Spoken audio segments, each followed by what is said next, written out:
Shalom, Most High Christ bless. Good morning. Officer Kazdiel with IUIC Greenville. We got a pretty decent class today, I would say so myself. Gonna go over a bit of the history in regards to our forefathers and foremothers and the mindset that they've had in regards to war. All right. We have never been a people in our righteousness. We have never been a people that did not rely on God and our faith and keeping the commandments when in the midst of war or battle. All right. We've always relied on God for our victories and our successes. And we're going to touch on a couple of those things today. We're going to start with Romans chapter 15 and verse 4. All right. Romans chapter 15, verse 4. Continue. For whatsoever things were written aforetime were written for our learning. So the scriptures tell us that the things that were written aforetime were written for our learning. Right. So when we go here and there throughout the scriptures, reading the histories, putting ourselves in those scenarios, those things are written for our learning. OK, if we read that our faith has been a large part of the victories and the successes that we've had in battle, what would make us think that that would change? All right. The scripture says that those things were written for our learning. Read. That we, through patience and comfort of the scriptures, might have hope. Right. That we may have hope through those scriptures that we're going to read. OK, I know a lot of times war gets scary. Brothers and sisters may fear the pestilence. They may fear the war that's coming, the persecution that's coming, the insurrection against the children of Israel that is prophesied to come. However, the scriptures that we read and the history that we go over in regards to how our forefathers dealt with these same things will help us endure to the end. All right. So let's move on to the book of Joel chapter 2. Joel chapter 2. This is what we would consider our saving grace when it comes to the other nations coming against us throughout history and in the future. All right. I'm a little slow on the draw today. All right. What verse do you want? Verse 27. Joel chapter 2 and verse 27. Mm-hmm. And ye shall know that I am in the midst of Israel. The scripture says that ye shall know that I am in the midst of Israel. Who's in the midst of Israel? Read. And that I am the Lord your God and none else. So the Most High God is in the midst of Israel and none else. He's our God and none else. Read on. And my people shall never be ashamed. Why? Because salvation is for us. Get Romans real quick. Romans chapter 9. It says that God is in the midst of Israel and none else. None else. Romans chapter 9, verse 4. The book of Romans chapter 9 and verse 4. Mm-hmm. Who are Israelites, to whom pertaineth the adoption. So to the Israelites pertain the adoption, right? Christ dying on the cross belongs to us. That happened for us. That happened for the children of Israel. Why? For the remission of our sins. Read. And the glory and the covenants. The glory, the kingdom of heaven is for us. It belongs to us. When you read Revelation 21, you read who's on the 12 gates. You read those names. It's not all nations. It's the children of Israel. It says, and the glory and the read. And the covenants. The covenants, the old covenant and the new covenant, right? We are under the new covenant. Both covenants were for the children of Israel. Read. And the giving of the law. And the giving of the law. All of this is for Israel. Read on. And the service of God. And the service of God. The service of God is for us. Right? So go back to Joel chapter 2, verse 27 and read that again. This is the book of Joel, chapter 2 and verse 27. Mm-hmm. And ye shall know that I am in the midst of Israel, mm-hmm. and that I am the Lord your God. So God is in the midst of Israel, and he's our God, read. And none else. And none else. And that should make you feel real good on the inside. Okay? Because again, war, pestilence, famine, persecution, these things put fear in us, right? But we should have solace in knowing that the Most High God is the one who is defending us, right? Get Psalms chapter 3, verse 3. We're going to come back to that scripture too, but I want to read it. I want to read it now. Psalms chapter 3 and verse 3. The book of Psalms, chapter 3 and verse 3. But thou, O Lord, art a shield for me. God said that he is a shield unto us. He's a shield for us. What does a shield do? It protects you. All right? When arrows are coming, you throw that shield up. How many of y'all seen 300? Right? The what's it called? The black sky? I think that's what they called it. Where the arrows were coming nonstop. It was just a big old cloud of arrows. And all of the 300 held up their shields, right? The shield was to protect them, right? Minimize casualties. Read that again. But thou, O Lord, art a shield for me. So God is a shield for us, read. My glory and the lifter up of mine head. So this is telling us that the Most High God is from where our protection comes. Okay, the Most High God is from where our victory comes. The Most High God is where our success comes. Let's tap into some of this history. We're going to start in Genesis with the forefather Abraham. All right. And we're going to read how he acted in war or in battle and who he gave praises to and relied upon. Genesis chapter 14 and started 1. I think we're going to read the whole thing. The book of Genesis, chapter 14 and verse 1.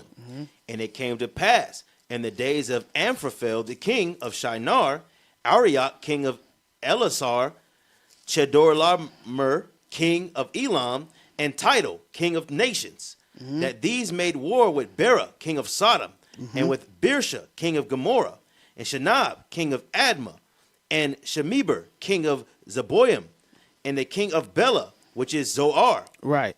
So the 4 Mesopotamian kings came in war against these 5 nations, neighboring nations that were occupying the same territory. All right. Read on.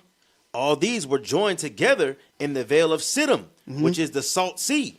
Right. Or the Dead Sea. Read. 12 years they served Chedorlaomer, which is in the 13th year they rebelled. And in the 14th year came Chedorlaomer and the kings that were with him, and smote the Rephaims in Ashtaroth, and Karnaim, and the Zuzims, and Ham, and Emims, and Shaveh, Kirathaim, and the Horites in their Mount Seir, unto El Paran, which is by the wilderness. So they made war with these nations, right? And they started to overcome. Read. And they returned and came to En-Mishpat, which is Kadesh, and smote all the country of the Amalekites, and also the Amorites that dwelt in Hazazon Tamar. Right. So these Mesopotamian kings was winning. Read. And there went out the king of Sodom, and the king of Gomorrah, and the king of Admah, and the king of Zeboim, and the king of Bela, the same as Zoar. And they joined battle with them in the Vale of Siddim. Right. So now Sodom and Gomorrah and those other neighboring countries were also involved in the war. Read. With Chedorlaomer, the king of Elam, and with Tidal, king of nations, and Amphraphel, the king of Shinar, and Arioch, king of Elazar, 4 kings with 5. And the Vale of Siddim was full of slime pits. So the Vale of Siddim was full of slime pits. This is terrain. Like it's like these big pits of water, mud, it's slime pit. Like it's what you hear. Read. And the kings of Sodom and Gomorrah fled and fell there, and they that remained fled to the mountain. Right. So some got put to death and some got away. Right. Read. And they took all the goods of Sodom and Gomorrah, all their victuals, and went their way. And they took Lot, Abraham's brother's son, who dwelt in Sodom, and his goods, and departed. So typically in war, when the victor claims his victory, the spoils of that land or that nation or that people are taken, right? And whether it be gold, silver, raiment, houses, these things are taken and belong and become the property of the victors, right? Along with this is the people. The people typically become captives who were conquered. All right. So it says that they took Lot, Abram's brother's son, who dwelt in Sodom, and his goods, and departed, because Lot was a citizen of Sodom. So he was he didn't die, but he was a casualty of war here because he lived there. He was taken captive. Read on. And there came one that had escaped and told Abram the Hebrew, for he dwelt in the plain of Mamre. Abram the Hebrew is Abraham. Okay, I'm gonna call him Abraham. His name wasn't changed in the passages we're gonna read, but when I say Abraham, I'm talking about Abram. Read. And told Abram the Hebrew, for he dwelt in the plain of Mamre, the Amorite, brother of Eshcol, the brother of Aner. And these were confederate with Abram. Right, meaning they were on Abram's side. They was on Abraham's side. Read. And when Abram heard that his brother was taken captive, he armed his trained servants. So he armed his trained servants. Right? What does this tell you? This tells you that our forefathers prepared for war. Right? Physically, mentally, spiritually, our forefathers prepared for war. He armed up his trained men. Read. Born in his own house, 318, and pursued them unto Dan. 318, not a lot. That's not a lot. And you're going to see that this is kind of a motif in how the Most High God operates when it comes to war and when it comes to those fit for battle. Read. And he divided himself against them, and he and his servants by night, and smote them, and pursued them unto Hobah, which is on the left hand of Damascus. So Abraham went and got it back in blood. That's what happened. He went and got it back in blood. It said he went and smote them. Read that part again. By night, and smote them, and pursued them unto Hobah, which is on the left hand of Damascus. So it says he went by night and smote them. This is also showing you that there are military tactics that are still used today that our forefathers were using as well. Right? Read on. And he brought back all the goods. Right, like I said, he got it back in blood. He brought back all of the goods. Read. And also brought again his brother Lot. And he brought again his brother Lot. And his goods. And the women also. And the people. So he went and he rescued all of the people along with his nephew. Read on. And the king of Sodom went out to meet him after his return from the slaughter of Chedorlaomer. So the king of Sodom is going to meet Abraham to do what? To thank him, right? Read. And of the kings that were with him at the valley of Shavah, which is the king's dale. Read. And Melchizedek, king of Salem, brought forth bread and wine, and he was the priest of the Most High God. So Melchizedek, the priest of the Most High God, brought bread and wine. Read. And he blessed him. And he blessed Abram. He blessed Abraham. Read. And said, Blessed be Abram of the Most High God, possessor of heaven and earth. So I want y'all to pay attention to something. It said, Blessed be Abram of the Most High God. What does that mean? That means that Abraham was a servant of the Lord. First and foremost. Blessed be Abram of the Most High God, possessor of heaven and earth. Read. And blessed be the Most High God, which have delivered thine enemies into thine hand. That's what you need to pay attention to. It says, and blessed be the Most High God, which have delivered thine enemies into thy hand. It wasn't by Abraham's might alone. Yeah, he had men that were trained up in his house, fit for battle, ready for war, that he was able to arm. But it says that the Lord delivered them into his hand. Read. And he gave him tithes of all. Read. And the king of Sodom said unto Abram, Give me the persons, and take the goods to thyself. So the king of Sodom said, Give me the people, and you can keep all of the spoils. You can keep everything. You keep the houses. You can keep the gold. You can keep the clothes. You can keep everything. Read. And Abram said to the king of Sodom, I have lifted up mine hand unto the Lord, the Most High God, the possessors of heaven and earth, that I will not take from a thread even to a shoe latchet, and that I will not take anything that is thine. So Abraham said, I'm not taking nothing. I vowed to the Lord that I would not take anything to myself. Why did he do that? Read. Lest thou shouldest say, I have made Abram rich. So he did that because he didn't want nobody to say, look, I made Abraham rich. Look at all of these things that he got. He helped me in battle, and I clothed him. I gave him money. I gave him houses. I gave him all of this. Abraham said, I don't want any of that. He didn't claim any glory in his victory. Read. Save only that which the young men have eaten, and a portion of the men which went with me, Aner, Eshcol, and Mamre, let them take their portion. Right. So the people that came and helped him defeat these nations in battle and get his nephew back and get the people back, he said, just take care of them. Make sure they eat. Make sure they get their portion. I'm good. I don't need nothing. Right? Read. Chapter 15, verse 1. That's what I want. After these things, the word of the Lord came to Abram in a vision, saying, Fear not, Abram. I am thy shield. So this is the word of the Lord coming to Abraham saying, fear not, I am thy shield. Read. And thy exceeding great reward. And thy exceeding great reward. Right? So the Most High God is the one that received the glory for defeating these enemies in war. Right? These men were trained. They knew what they was doing. At the end of the day, that didn't matter. What mattered was Abraham's service to God, which led the Most High to defending him and allowing him to get Lot back and the people and the goods. All right. Let's move forward to go back to Psalms. I want to read that part again because the Lord said, I'm not shield and not reward. Let's read that part again in Psalms. The book of Psalms, chapter 3 and verse 3.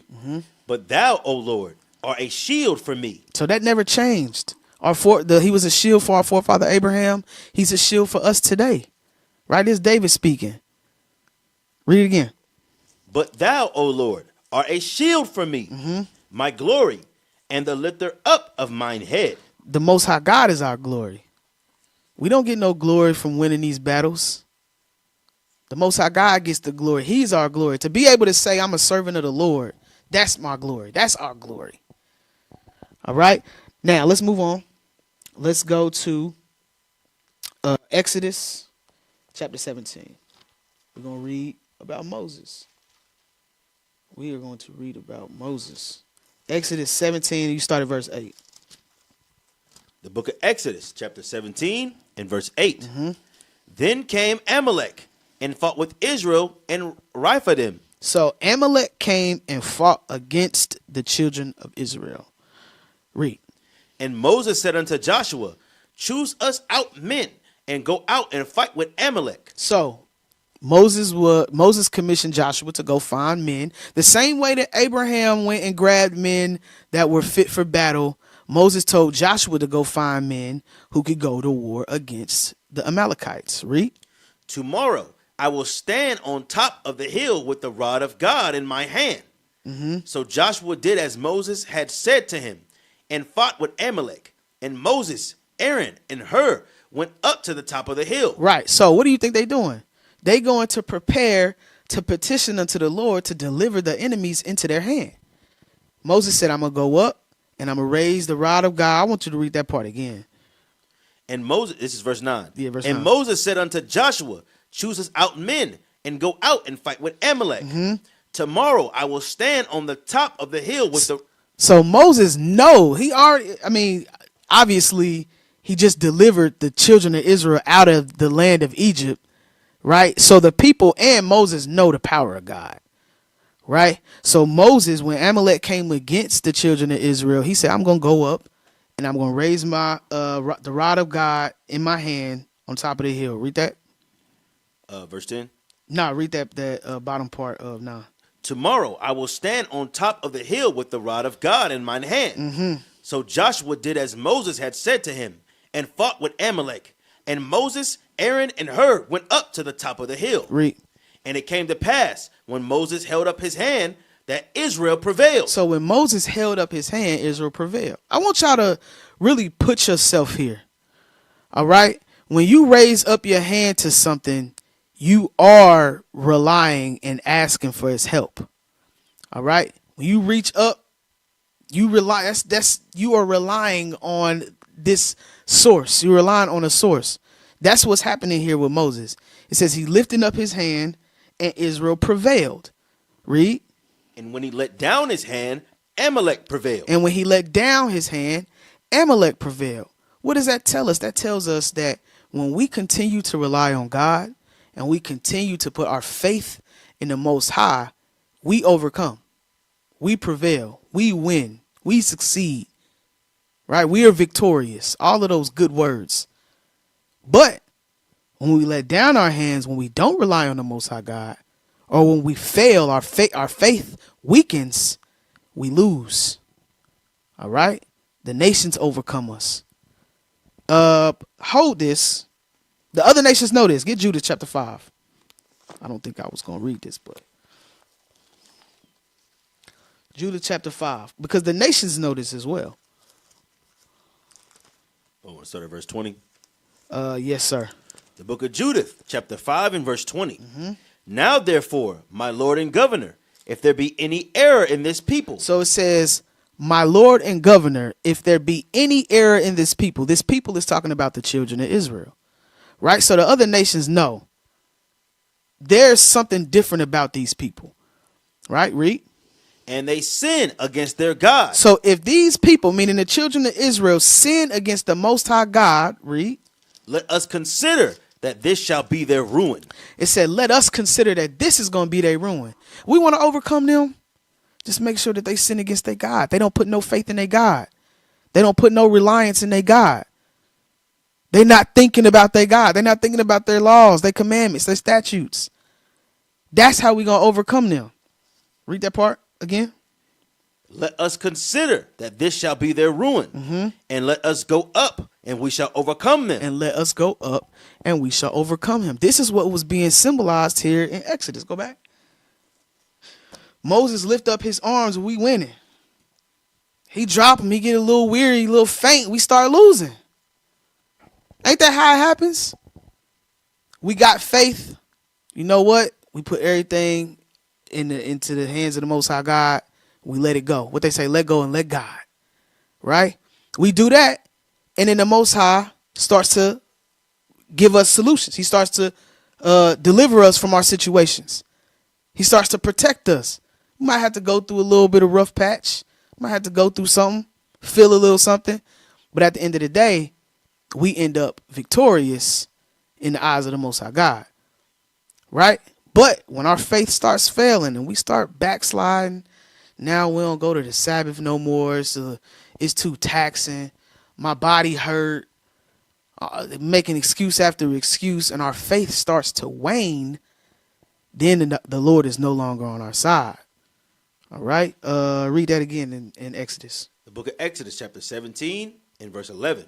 And it came to pass, when Moses held up his hand, that Israel prevailed. And when he let down his hand, Amalek prevailed. Read. But Moses' hands were heavy, and they took a stone and put it under him, and he sat thereon. And Aaron and Hur stayed up his hands, the one on one side and the other on the other side. So his arms were getting weary.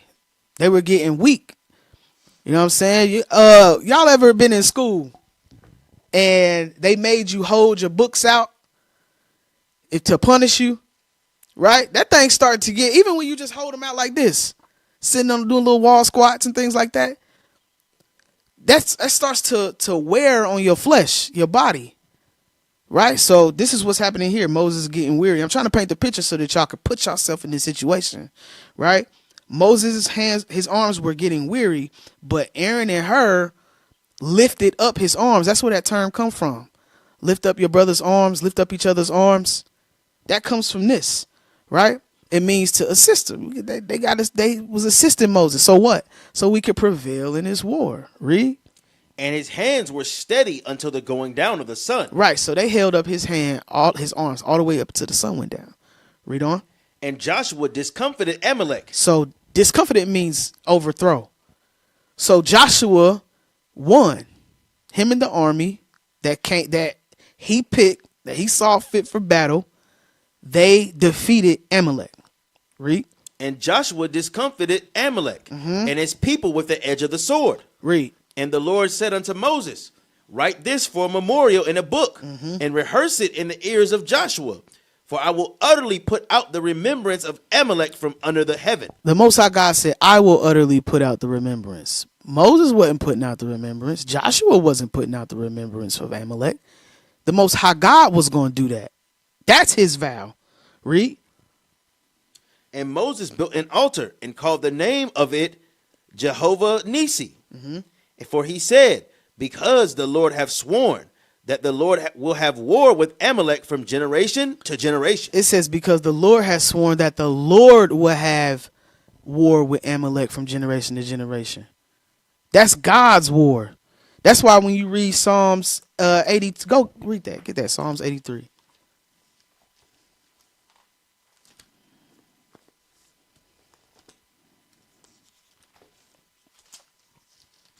This is the book of Psalms, chapter 83. You want verse? Get verse 2. Verse 2. For lo, thine enemies make a tumult. Stress down. For thine enemies make a tumult. The scripture says, for lo, thine enemies make a tumult. That's why the Most High God said he will have a war with Amalek from generation to generation. This is his war. These are God's enemies. They hate us because he chose us. But what we gonna do about that? And what they gonna do about it? Right? But God said that these are his enemies. So when we are victorious in battle, the Lord is the one who gets the glory, who gets the victory. All right. Let's move on to our next historical account. We're gonna read Joshua 6. Joshua 6. Joshua was putting in work, man. Joshua was putting in work. Verse 1. Start at verse 1. The book of Joshua, chapter 6. We're going to do a lot of reading today, y'all. A lot of reading. Read. Now Jericho was straitly shut up because of the children of Israel. None went out and none came in. And the Lord said unto Joshua, see, I have given into thine hand Jericho. So the Most High God said, Jericho is y'all's. Read verse 1 again. I want y'all to mentally picture what Jericho was physically, how it stood as a city. Read. Joshua chapter 6, verse 1. Now Jericho was straitly shut up because of the children of Israel. So it was straitly shut up because of us. You couldn't get in, you couldn't get out of Jericho. Jericho was very difficult to get in. Read. None went out and none came in. That thing was sealed, locked, on lock. Read. And the Lord said unto Joshua, see, I have given into thine hand Jericho, and the king thereof, and the mighty men of valor. God said, I'm giving you Jericho. You going to have Jericho and the king and the mighty men of valor. It's yours. Go take it. Right? This is an impenetrable city. But God said, it's reserved for you. Read on. And ye shall compass the city, all ye men of war, and go round about the city once. Thus shalt thou do 6 days. So the commandment was to go around the city one time for 6 days, right? Read.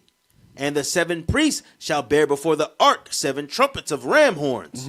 And the 7th day ye shall compass the city 7 times. Read. And the priests shall blow with the trumpets. So we're reading instruction. God, these are the instructions that God is giving Joshua and the priests to do what? To overthrow this city. Which shows you again that it's not by our own might. It's of the Lord. The Lord says, this is what I need you to do. Your victory is contingent upon you doing what I'm asking you to do. Read.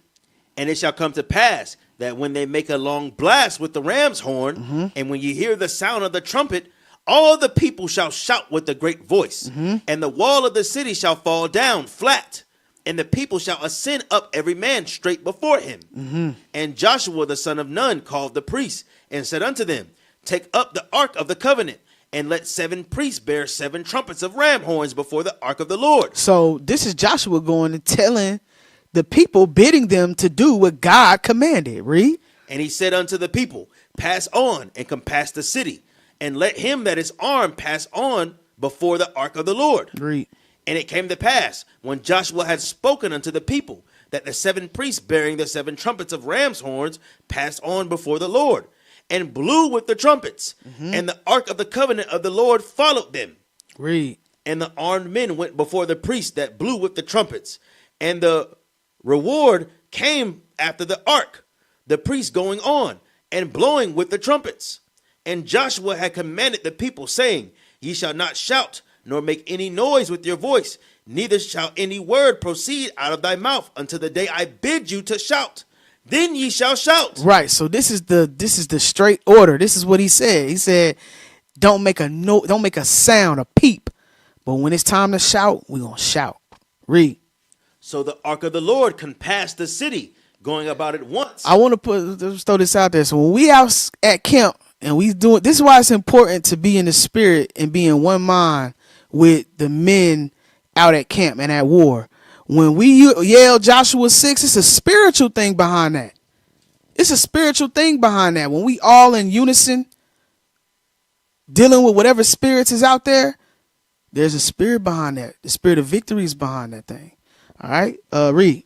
So the ark of the Lord compassed the city, going about it once. And they came into the camp and lodged in the camp. Read. And Joshua rose early in the morning, and the priests took up the ark of the Lord. And 7 priests bearing 7 trumpets of ram horns before the ark of the Lord went on continually, and blew with the trumpets. And the armed men went before them. But the reward came after the ark of the Lord, the priests going on and blowing with the trumpets. And the second day they compassed the city once and returned into the camp. So they did 6 days. Right. So as you see, they're doing the things that Joshua told them to do by the commandment of God. Read. And it came to pass on the 7th day that they rose early about the dawning of the day and compassed the city after the same manner 7 times. Only on that day they compassed the city 7 times. And it came to pass that at the 7th time, when the priests blew the trumpets, Joshua said unto the people, Shout, for the Lord hath given you the city. There you go. Shout, for the Lord hath given you the city. The Lord hath given you the city. It's not because they marched around it and they shouted of their own will. It's because God gave them the city contingent upon them doing what he asked. This is how you going to take it. Read. And the city shall be accursed, even it, and all that are therein, to the Lord. Only Rahab the harlot shall live, she and all that are with her in the house, because she hid the messengers that we sent. Read. And ye in any wise keep yourselves from the accursed thing, lest ye make yourselves accursed. When ye take up the accursed thing, and make the camp of Israel accursed and trouble it. Right. Read. This is going into spoils. Read. But all the silver and gold and vessels of brass and iron are consecrated unto the Lord. So these things we were good to take in this battle, because typically we don't take nothing. But these things we were able to take because they were consecrated unto the Lord. Remember, this is the Lord's victory. This is not Joshua's victory. This is not the children of Israel's victory. This is God's victory. Read. They shall come into the treasury of the Lord. So the priests shouted when the priests blew the trumpets. And it came to pass, when the people heard the sound of the trumpet, and the people shouted with a great shout, that the wall fell down flat, so that the people went up into the city, every man straight before him, and they took the city. So it happened how God said it was going to happen. He said, y'all walk around one time, do it for 6 days. 7th day, march 7 times around it. Yeah, blow the trumpets, shout, the wall's going to fall down flat. How much faith do you got to have to believe that that's going to happen? This is an impenetrable city. This is an impenetrable city. How much faith do you imagine brothers going around, what's it, Area 51? I'm trying to think of the most secure place. I don't know what the most secure place is in America, but around Area 51 or some classified place, and think that we're going to get entry by doing something like this. Or we're going to take it by doing. Some of us feel like that. Some brothers, they don't really see themselves getting the kingdom. That's a real thing. Some of us don't really see ourselves becoming victorious through faith in the Lord. But we're reading here, like we read earlier, the things that we read were written for our learning. So the faith that it took for these men to march around the city and think that it's going to fall when they shout, and it actually happened. Man, tell you, put yourself there. Read. And they utterly destroyed all that was in the city, both man and woman, young and old, and ox and sheep and ass with the edge of the sword. So everything died. Read. But Joshua had said unto the two men that had spied out the country, Go into the harlot's house, and bring out thence the woman, and all that she hath, as ye swear unto her. And the young men that were spies went in, and brought out Rahab, and her father, and her mother, and her brethren, and all that she had. And they brought out all her kindred. Right, so Rahab was spared. Rahab and her family were spared. Read. And left them without the camp of Israel.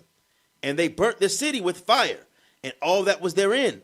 Only the silver and gold, and the vessels of brass and of iron, they put into the treasury of the house of the Lord. So, again, they followed the orders of the Most High God. They followed the orders of the Lord. Right? These were the only spoils they was able to take. The city was supposed to be utterly destroyed. Nothing survived. Read. And Joshua saved Rahab the harlot alive, and her father's household, Read. and all that she had. And she dwelleth in Israel even unto this day, because she hid the messengers which Joshua sent to spy out Jericho. And Joshua adjured them at the time, saying, Cursed be the man before the Lord that rises up and buildeth this city Jericho. He shall lay the foundation thereof in his firstborn, and in his youngest son shall he set up the gates of it. So he said, Cursed be the man before the Lord. Should he ever try to build on top of Jericho? The Lord brought this thing down. Don't even fix your feet to try to rebuild this. This was destroyed by God. Read. So the Lord was with Joshua, and his fame was noised throughout all the country. So the Lord was with Joshua. That is how he got his victory. Through the Lord. Through God. Through faith. Let's move on. Let's get Judges. Let's get Judges. And we're going to read chapter 7.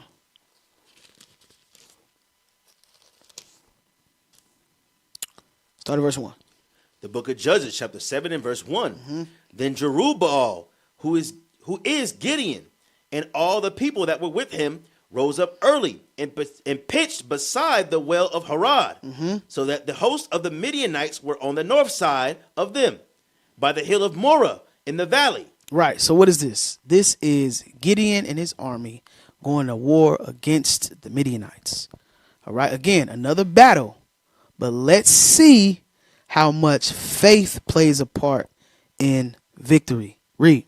And the Lord said unto Gideon, The people that are with thee are too many for me to give the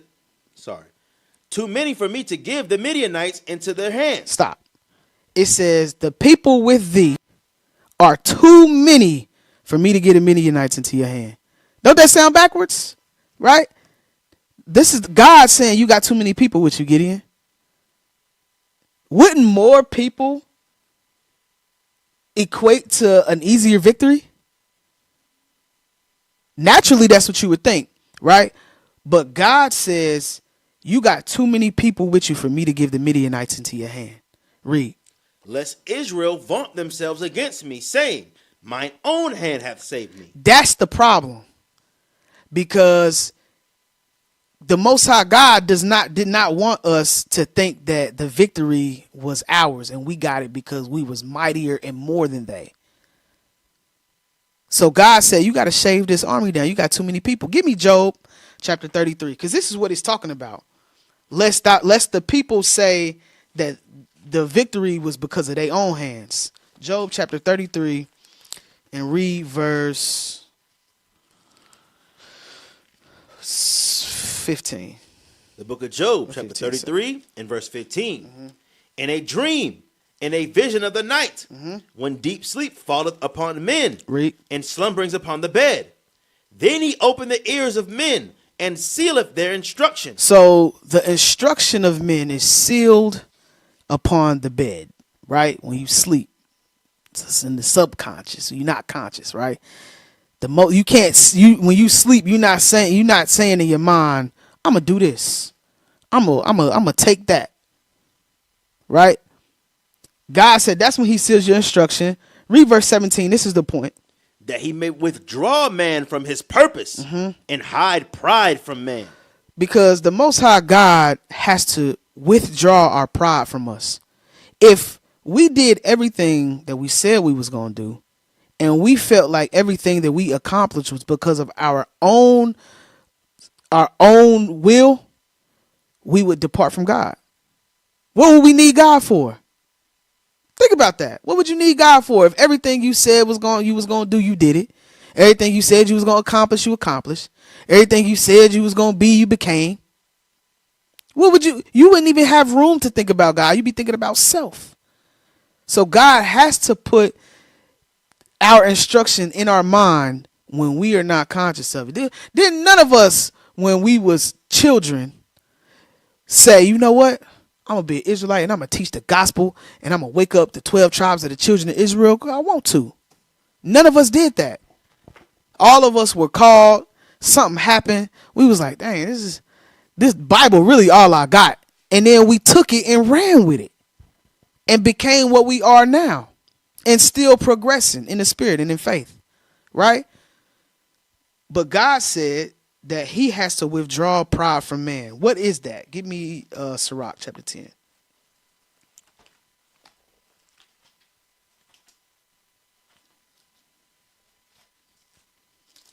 Sirach chapter 10. Verse 12. The book of Sirach, chapter 10 and verse 12. The beginning of pride is when one departed from God. The beginning of pride is when you depart from God. That's why you got to hide it from. You're not going to get no victory through the Lord with pride on you. He had to take that away from. He said, Gideon, you got too many people. Y'all going to win this. And then you're going to think it's because of your own skill. You're going to think it's because of your own might. So he had to shave it down. Go back. Judges. The book of Judges, chapter 7 and verse 3. Now therefore go to, proclaim in the ears of the people, saying, whosoever is fearful and afraid, let him return and depart early from Mount Gilead. And there return of the people 22,000, and there remained 10,000. So 22,000 was afraid. He said, all right, we don't need those that are afraid. Y'all go back home. So there was 10,000 remaining of the 22. This is 32,000. So of the 32,000, 22 left and 10 remained. Read. And the Lord said unto Gideon, the people are yet too many. God said, you still got too many people. Read. Bring them down unto the water, and I will try them for thee there. I want you to really pay attention to what's being said. What is Gideon doing? Gideon isn't doing anything that the Lord isn't commanding him. He said, shave down the numbers. Gideon said, hey, if you're afraid, go home. 22,000 left. 10 remain. God said, you got too many people. Tell them to come down to the water. I'm going to try them there. Guess what Gideon's going to do? Take them down to the water so God can try them. Read. And it shall be that of whom I say unto thee, this shall go with thee. And the same shall go with thee. And of whomsoever I say unto thee, this shall not go with thee, the same shall not go. Who's choosing the army here? God is choosing the army. God is choosing the army. He said, if I say they can go, they're going to go. If I say they ain't going, they're not going. Read. So he brought down the people unto the water. And the Lord said unto Gideon, every one that lappeth of the water with his tongue, as a dog lappeth, him shalt thou set by himself. Likewise, every one that boweth down his knees to drink. And the number of them that lapped, putting their hand to their mouth, were 300 men. But all the rest of the people bowed down to their knees to drink water. Right. So what is this showing you? Some of the people, some of the men who were bowing down to take drink were not aware. Right. So these men were identified by lapping up the water, with their head down into the river, right? Into the water. But the men who lapped up with their hand did what? They had their head on the swivel. They was watchful. These are the type of spirits that the Most High God was looking for, right? So it shaved down Gideon's army. Read.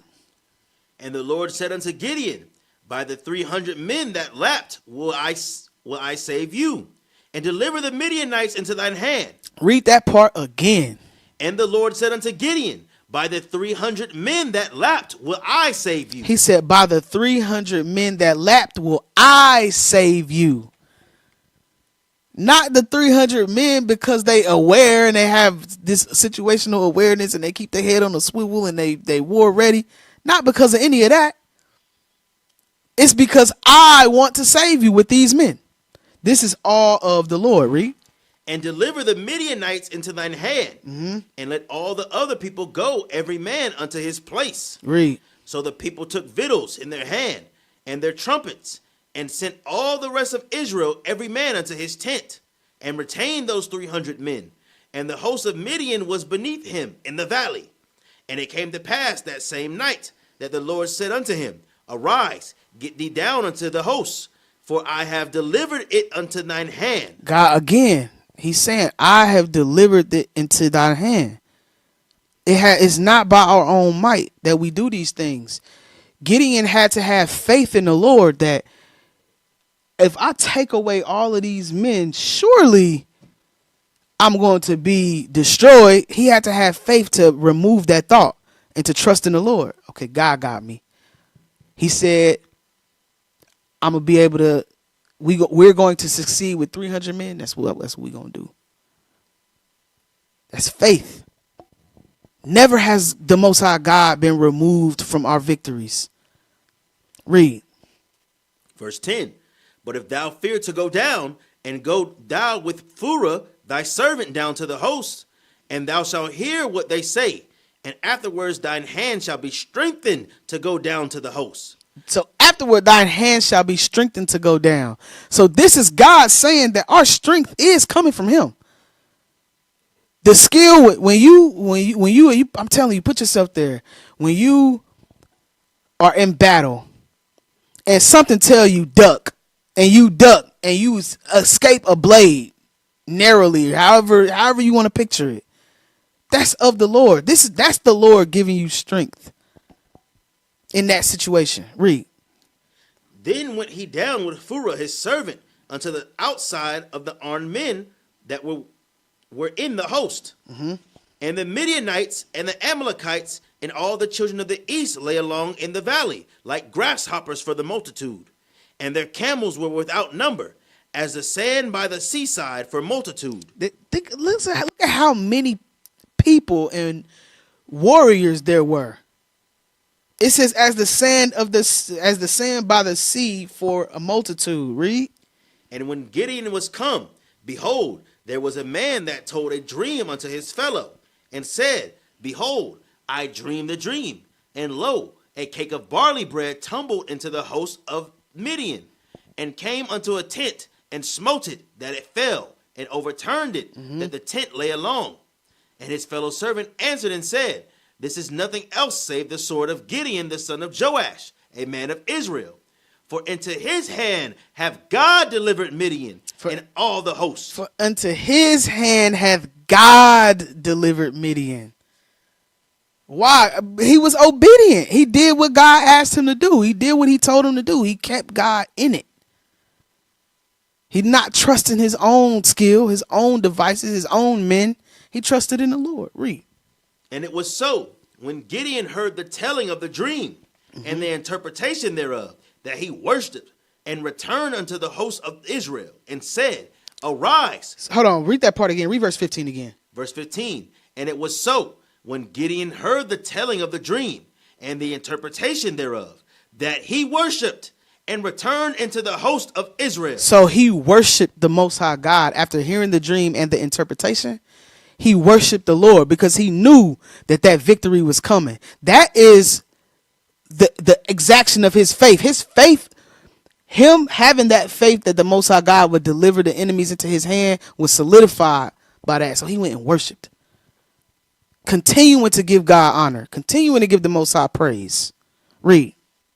And said, Arise, for the Lord hath delivered into your hand the host of Midian. Mm-hmm. And he divided the 300 men into 3 companies. And he put a trumpet in every man's hand. That's 100 men per company. Read. With empty pitchers and lamps within the pitchers. And he said unto them, Look on me, and do likewise. And behold, when I come to the outside of the camp, it shall be that as I do, so shall ye do. Mm-hmm. When I blow with a trumpet, I and all that are with me, then blow ye trumpets also on every side of the camp, and say, The sword of the Lord and of Gideon. So Gideon. The sword of the Lord and of Gideon. Read. So Gideon and the 100 men that were with him came unto the outside of the camp in the beginning of the middle watch. And they had but newly set the watch. And they blew the trumpets and brake the pitchers that were in their hands. And the 3 companies blew the trumpets and brake the pitchers and held the lamps in their left hands and the trumpets in their right hands to blow withal. And they cried, The sword of the Lord and of Gideon. So they did what was beckoned of them. That's the same thing we read in Joshua. Read. And they stood every man in his place round about the camp. And all the host ran and cried and fled. And the 300 blew the trumpets. And the Lord set every man's sword against his fellow, even throughout all the host. And the host fled to Bethsheba and Zaratha, and to the border of Ebed-Meholah, unto Tabbath. And the men of Israel gathered themselves together out of Naphtali, and out of Asher, and out of Manasseh, and pursued after the Midianites. And Gideon sent messengers throughout all Mount Ephraim, saying, Come down against the Midianites, and take before them the waters unto Belbarba and Jordan. Then all the men of Ephraim gathered themselves together, and took the waters unto Belbara and Jordan.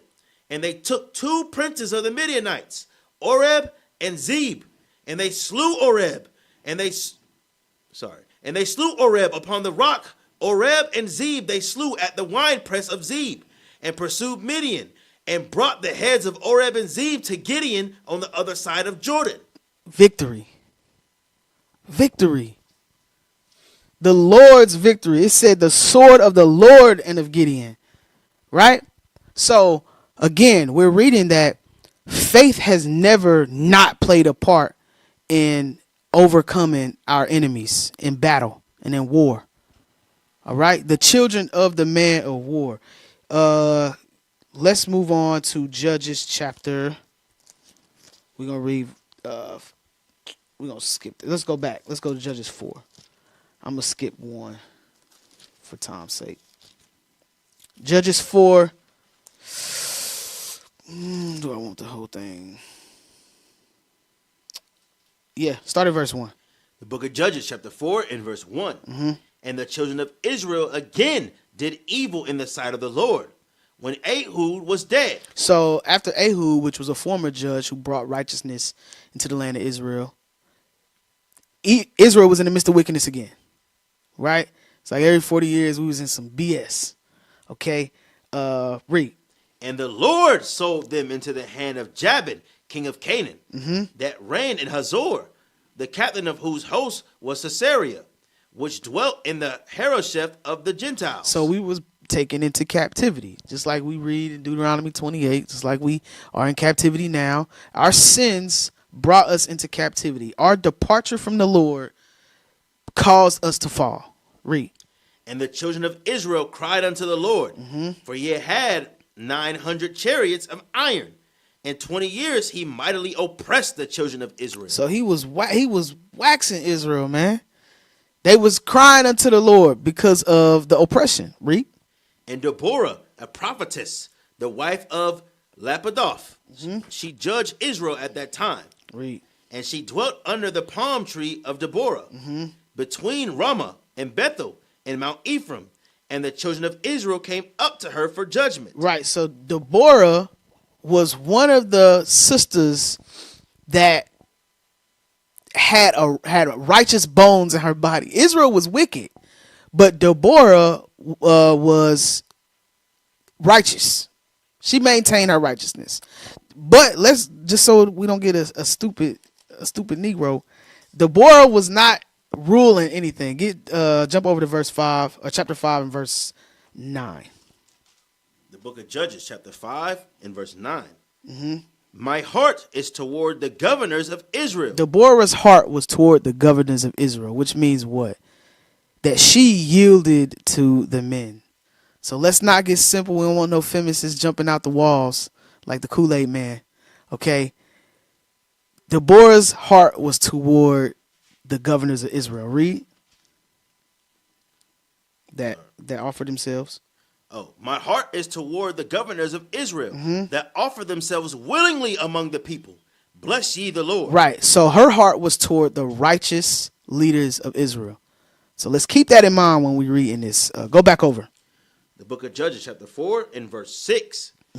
And she sent and called Barak, the son of Abinoam, out of Kadesh Naphtali, and said unto him, Hath not the Lord God of Israel commanded, saying, Go and draw towards Mount Tabor, and take with thee 10,000 men of the children of Naphtali and the children of Zebulun, and I will draw out thee to the river of Kishon, Sisera, and the captain of Jabin's army. So what is this? Another victory that is to be gotten by the hand of the Lord, right? She is encouraging brothers. She's encouraging men to go and do the bidding of God. Read.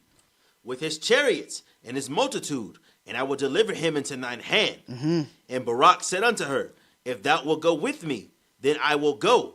But if thou wilt not go with me, then I will not go. And she said, I will surely go with thee. Notwithstanding, the journey that thou takest shall not be for thine honor. For the Lord shall sell Sisera into the hand of a woman. See that? Still, it shall not be for your own honor. The Lord is going to do this thing. That's what we reading. Read. And Deborah arose and went with Barak to Kadesh. And Barak called Zebulun and Naphtali to Kadesh. All right, jump down. Jump down to 13. Verse 13. And Sisera gathered together all his chariots, even 900 chariots of iron, and all the people that were with him from Harosheth of the Gentiles unto the river of Kishon. And Deborah said unto Barak, Up, for this is the day in which the Lord hath delivered Sisera into thine hand. This is the day that the Lord have delivered him into thine hand. That the Lord have delivered them into thine hand. Read. Is not the Lord gone out before thee? So Barak went down from Mount Tabor, and 10,000 men after him. And the Lord discomfited Sisera. Discomfited means overthrow. All right, for those that's taking notes. The Lord overthrew him. Read. And all his chariots and all his hosts with the edge of the sword before Barak. So that Sisera lighted off his chariot. So his army got waxed. Read. And fled away on his feet. But Barak pursued after the chariots and after the host unto Harosheth of the Gentiles. And all the hosts of Sisera fell upon the edge of the sword. Read. And there was not a man left. Who the only person that was left was Sisera. Read. Jabin, that we read at the beginning. Howbeit Sisera fled away on his feet to the tent of Jael, the wife of Heber the Kenite. For there was peace between Jabin, king of Hazor, and the house of Heber the Kenite. And Jael went out to meet Sisera, and said unto him, Turn in, my lord, turn in to me, fear not. And when he had turned in unto her into the tent, she covered him with a mantle. And he said unto her, Give me, I pray thee, a little water to drink, for I am thirsty. And she opened a bottle of milk, and gave him drink, and covered him. Again he said unto her, Stand in the door of the tent, and it shall be, when any man doth come and inquire of thee, and say, Is there any man here? Thou shalt say, No. Then Jael, Heber's wife, took a nail of the tent, and took a hammer in her hand, and went softly unto him, and smote the nail into his temples, and fastened it to the ground, for he was fast asleep and weary, so he died. So she killed him. Read. And behold, as Barak pursued Sisera, Jael came out to meet him, and said unto him, Come, and I will show thee the man whom thou seekest. And when he came into her tent, behold, Sisera lay dead, and the nail was in his temples. So God subdued on that day Jabin, the king of Canaan, before the children of Israel. God subdued Jabin, the king of Canaan, that day by the hand of a sister. So our sisters, like we read in Judges 5 and 9, with their hearts being toward the governors of Israel who give themselves willingly to the people who serve the Lord, they could be vessels of victory for the Lord too. That's what we just read. All right. For time's sake, 1 Samuel 17. We're going to have to jump through this one. I wanted to read the whole thing, but we're going to have to jump through it. Start at verse 1. Yeah. 1 Samuel chapter 17, verse 1. Now the Philistines gathered together their armies to battle, and were gathered together at Shokel, which belongeth to Judah, and pitched between Shokel and Azekah, in Ephes-dammim. And Saul and the men of Israel were gathered together and pitched by the valley of Elah, and set the battle in array against the Philistines. So there was a battle set up against the Philistines. More war. Read. And the Philistines stood on a mountain on one side, and Israel stood on a mountain on the other side. And there was a valley between them. Verse 4. Verse 4. And there went out a champion out of the camp of the Philistines, named Goliath of Gath, whose height was 6 cubits and a span. So Goliath was a champion of Gath. Goliath the Philistine was a champion of Gath. You know what a champion is? A champion don't lose. Think about this. He's a champion who is, it says 6 cubits, which is roughly 9 feet, a little over 9 feet, right? And he's undefeated. Read on. And he had a helmet of brass upon his head. Let's read about his war apparel. To quantify the right word, to see how big this dude was. All right, read. And he had a helmet of brass upon his head. Uh-huh. And he was armed with a coat of mail. And the weight of the coat was 5,000 shekels of brass. The weight was 5,000 shekels of brass. That is 200 pounds. 200 pounds of chainmail. Read. And he had greaves of brass upon his legs, and a target of brass between his shoulders. Read. And the staff of his spear was like a weaver's beam. And his spear head weighed 600 shekels of iron. 600 shekels of iron is 15 pounds. Some brothers can't get in the gym and lift 15 pounds. Goliath's spearhead was 15 pounds. This dude was huge. Read. And one bearing a shield went before him. And he stood and cried unto the armies of Israel and said unto them, Why are ye come out to set your battle in array? Am not I a Philistine, and ye servants to Saul? Choose you a man for you, and let him come down to me. He said, he calling them out. He said, choose you a man, let him come fight me. Read. If he be able to fight with me and to kill me, then will we be your servants. But if I prevail against him and kill him, then shall ye be our servants and serve us. So this is what Goliath is putting out there. He says, somebody come, I'll call anybody.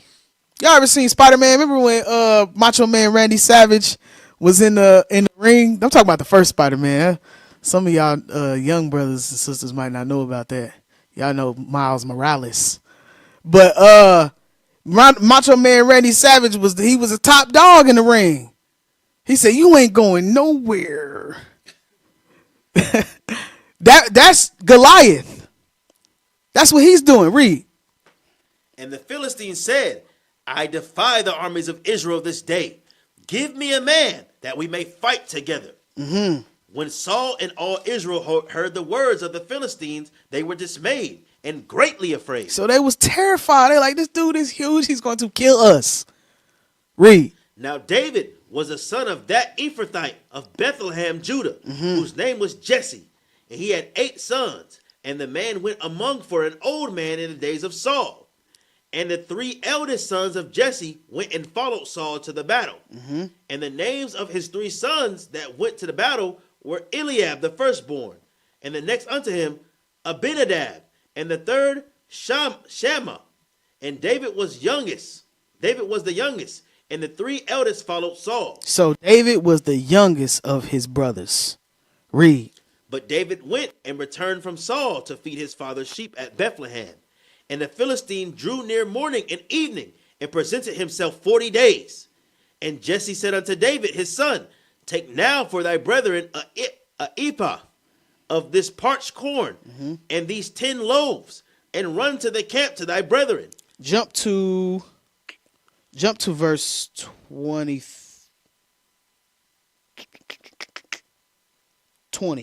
Jump to 20. Verse 20. And David rose up early in the morning and left the sheep with the keeper, and took and went as Jesse had commanded him. And he came to the trench as the host going forth to the fight, and shouted for the battle. For Israel and the Philistines had put the battle in array, army against army. So David was like, I'm about to go. He said, I'm about to go.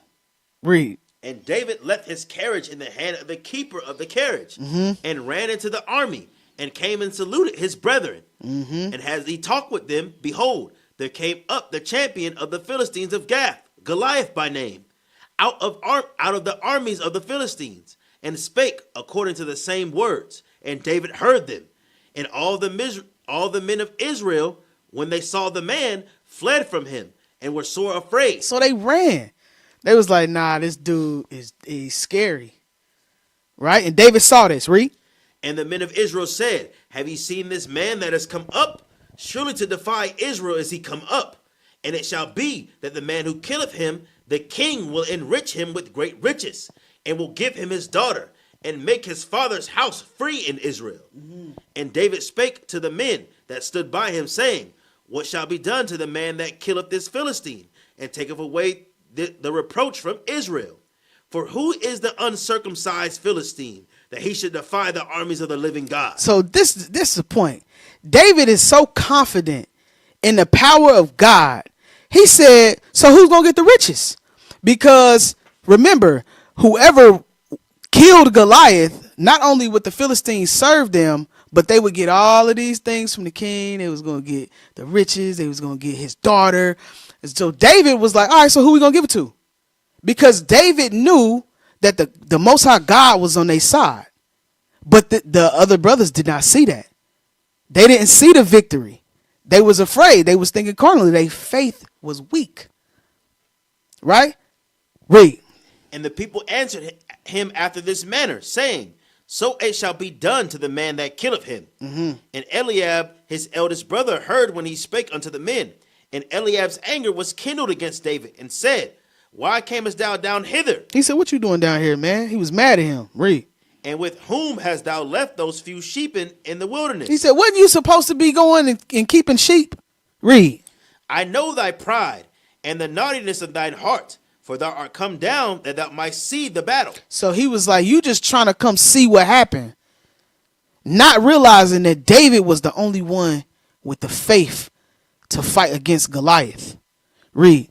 And David said, what have I now done? Is there not a cause? He said, what I do? I ain't do nothing. Read. And he turned from him toward another, and spake after the same manner. And the people answered him again after the former manner. So he said, he asked everybody else what I do. And they said the same thing. Read.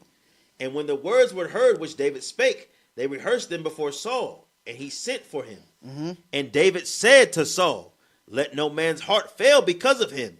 Thy servant will go and fight with this Philistine. Right. Read.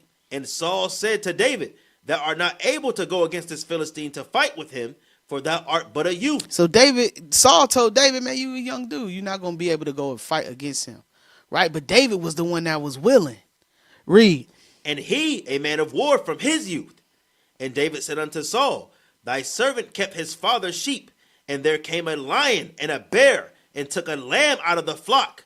And I went out after him, and smote him, and delivered it out of his mouth. So David boasted a little bit. He said, Goliath been fighting since he was a youth. You young, you're not going to be able to win this battle. David said, man, I delivered a sheep out of a lion's mouth. Read it again.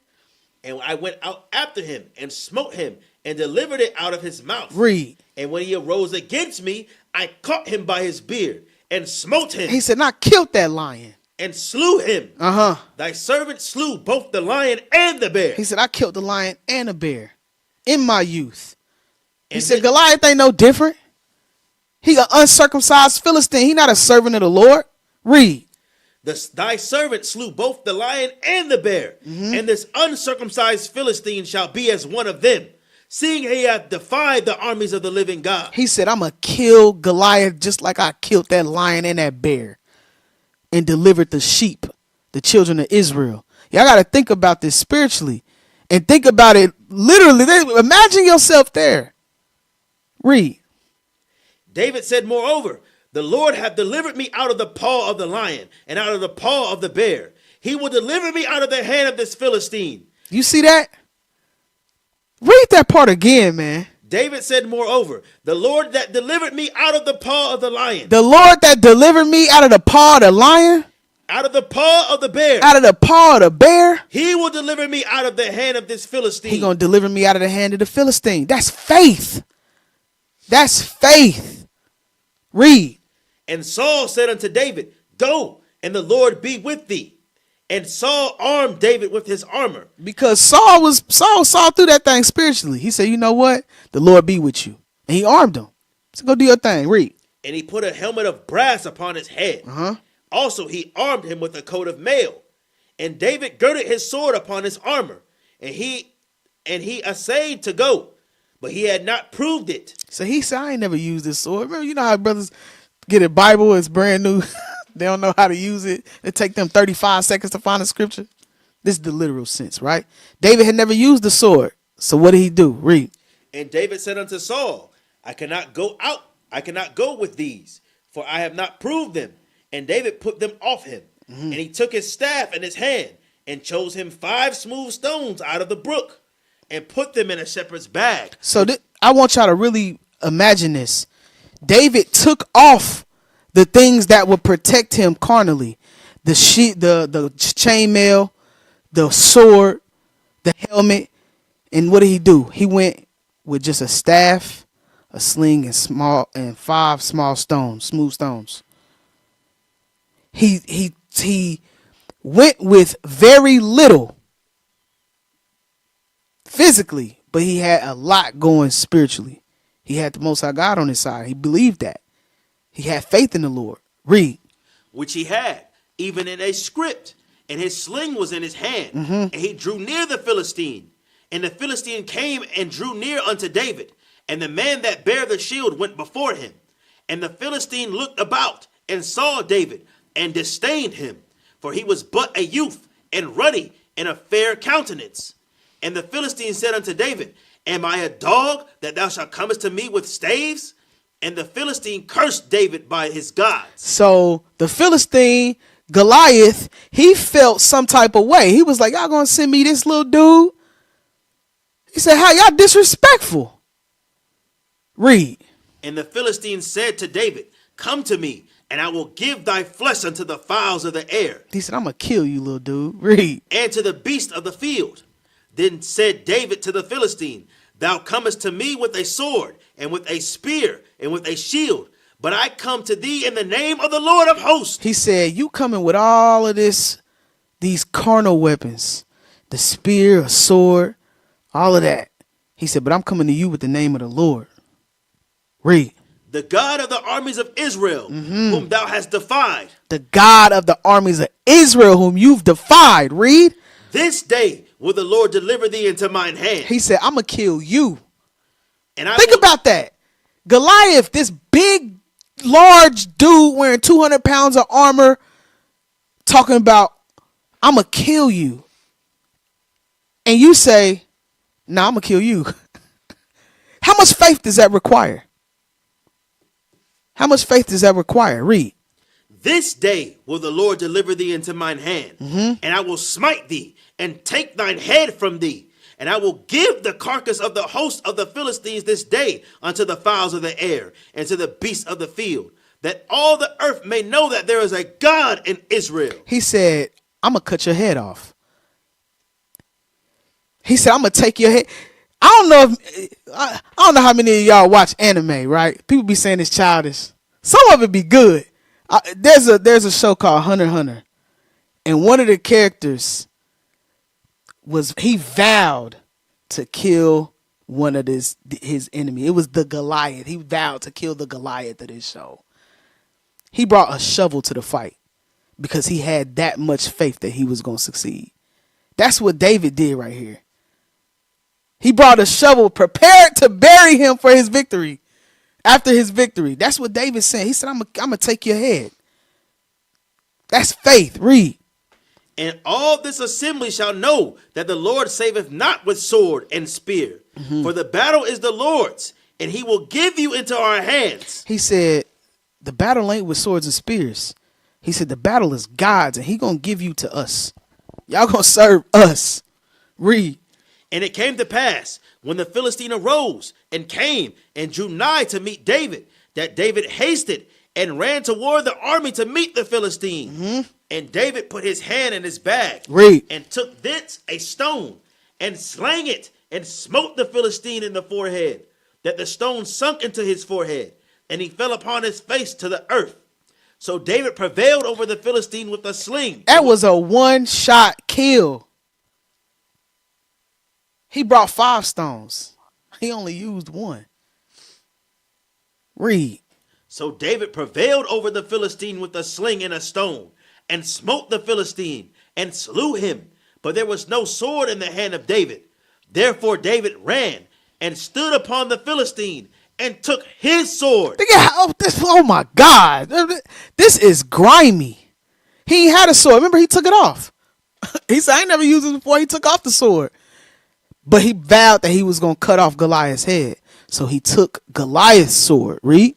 And drew it out of the sheath thereof, and slew him, and cut off his head therewith. And when the Philistines saw their champion was dead, they fled. Their champion died that day. By who? The hand of the Lord. God delivered, like David said, the Lord's going to deliver you unto us. This battle belongs to the Lord. You uncircumcised. You don't have no fear. You defy our God. God is going to kill you in his name for us. That's faith. David had faith and it showed. All right, one more count. That thing was cold, boy. David cold. First Maccabees. Gotta get this. First Maccabees, chapter 4. No, chapter 2. I want chapter 2 and read.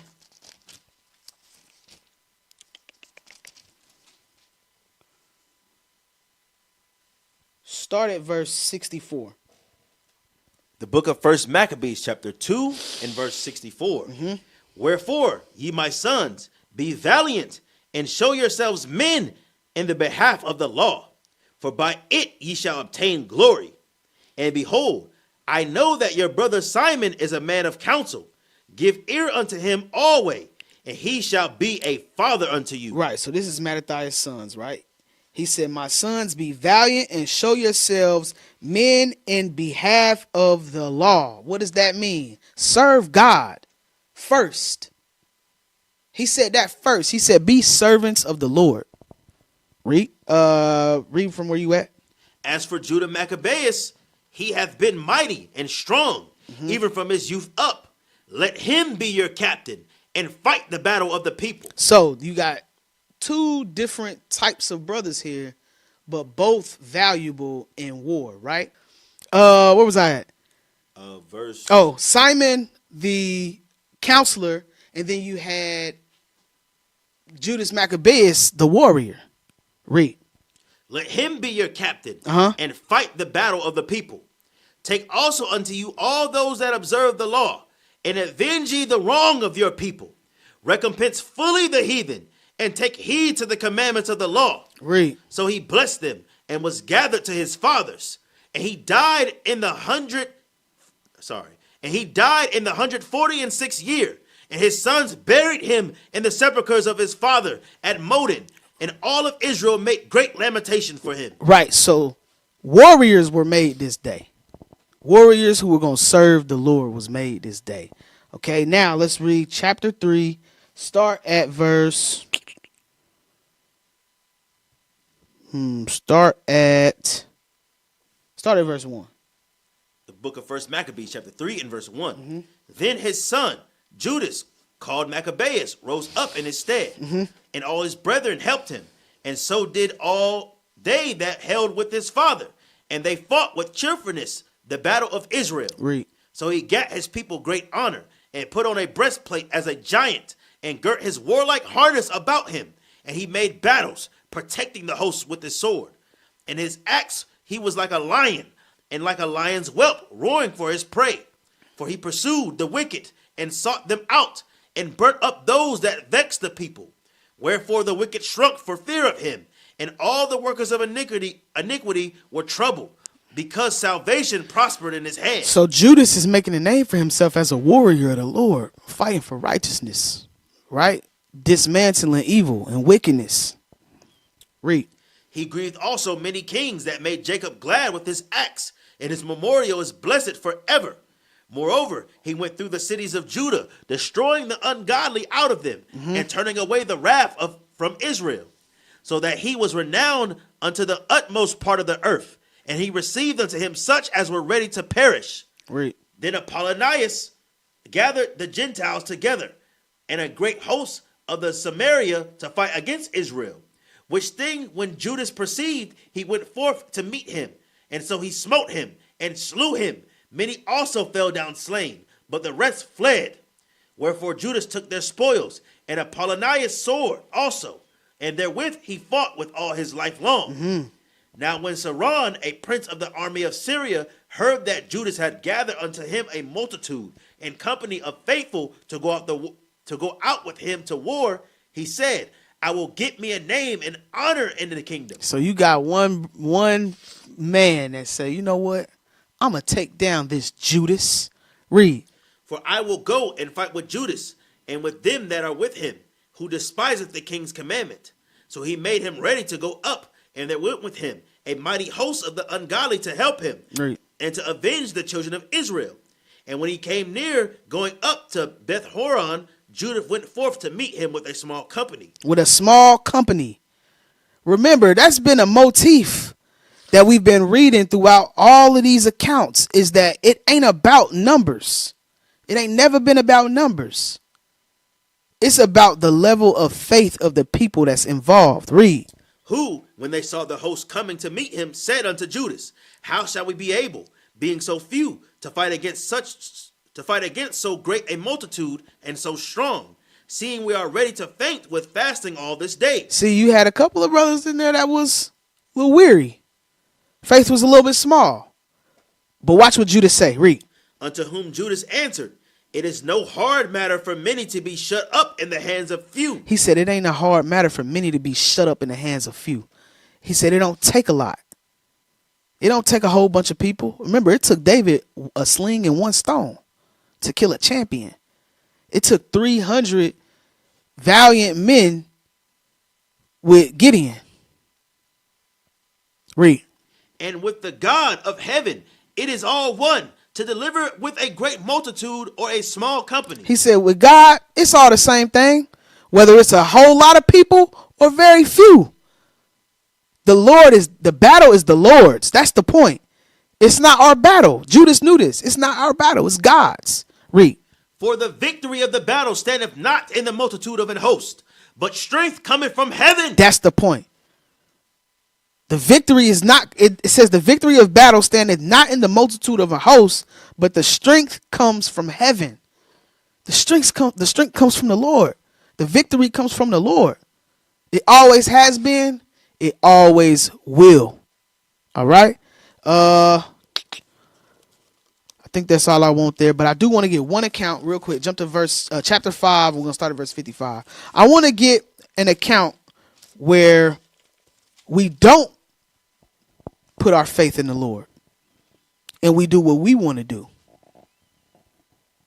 Read. The book of 1 Maccabees, chapter 5, verse 55. Uh-huh.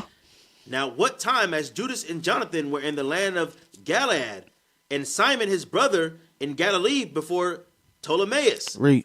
Joseph the son of Zacharias and Azarias, captains of the garrisons, heard of the valiant acts and warlike deeds which they had done. Wherefore they said, let us also get us a name and go fight against the heathen that are round about us. He said, let us go get us a name and fight against the heathen that are round about us. What does that show you? That they did not put the Lord first. The battle wasn't the Lord's to them. It was theirs. Let us go get us a name. Let us go get us a victory. Not realizing that the victories that Judas and his brethren saw was not theirs. They belonged to God. That strength came from heaven. Where do you think their strength coming from? Nowhere. And it's going to show. Read. So when they had given charge against the garrison that was with them, they went toward Jemniah. Then came Goliath and his men out of the city to fight against them. And so it was that Joseph and Azarias were put to flight and pursued unto the borders of Judea. And they were slain that day of the people of Israel, about 2,000 men. So they got themselves and 2,000 men put to death because they wanted to some vainglory. They wanted to take victory to themselves and not give honor to the Lord. Read. And thus was there a great overthrow amongst the children of Israel, because they were not obedient unto Judas and his brethren, but thought to do some valiant act. That's the point. They thought to do some valiant act.